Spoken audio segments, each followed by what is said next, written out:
یاد رکھیے کہ بت پرستی کے ساتھ توہم پرستی لازم ہوتی اور توہم پرستی کے ساتھ بزدلی لازمی ہوتی. یہ ہو نہیں سکتا کہ ایک بت پرست دلیر ہے. چنانچہ آپ دیکھ لیجئے کہ جب بھی یہ بت پرست ہمارے موحدین کے مقابلے میں آئے ہیں تو باوجود یہ کہ تعداد میں زیادہ ہو، ساز و سامان میں زیادہ ہو، لیکن اللہ کے حکم سے ہمیشہ ان کو منہ کی کھانا پڑے. اگر ان ہندوؤں میں کوئی دم خم ہوتا تو ان پر افغانستان سے گئے ہوئے چند فیصد لوگ صدیوں تک حکومت کرتے. مغل کتنے تھے ہندوؤں کے مقابلے میں، لیکن صدیوں تک ان پر حکومت کرتے رہے ہیں، اور وجہ یہی ہے کہ ان میں کوئی دم خم نہیں ہوتا.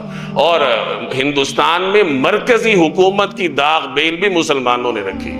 تو بہرحال یہ اس خطے کی تاریخ ہے اور مسلمانوں کی جہاد کی تاریخ ہے جو میں نے مختصراً آپ کے سامنے عرض کی ہے. آج کل کے حالات میں ہمارا یہ بنیادی فرض ہے کہ ہم ان چیزوں سے اپنے آپ کو روشناس کروائیں اور اپنے فرض کو پہچانیں.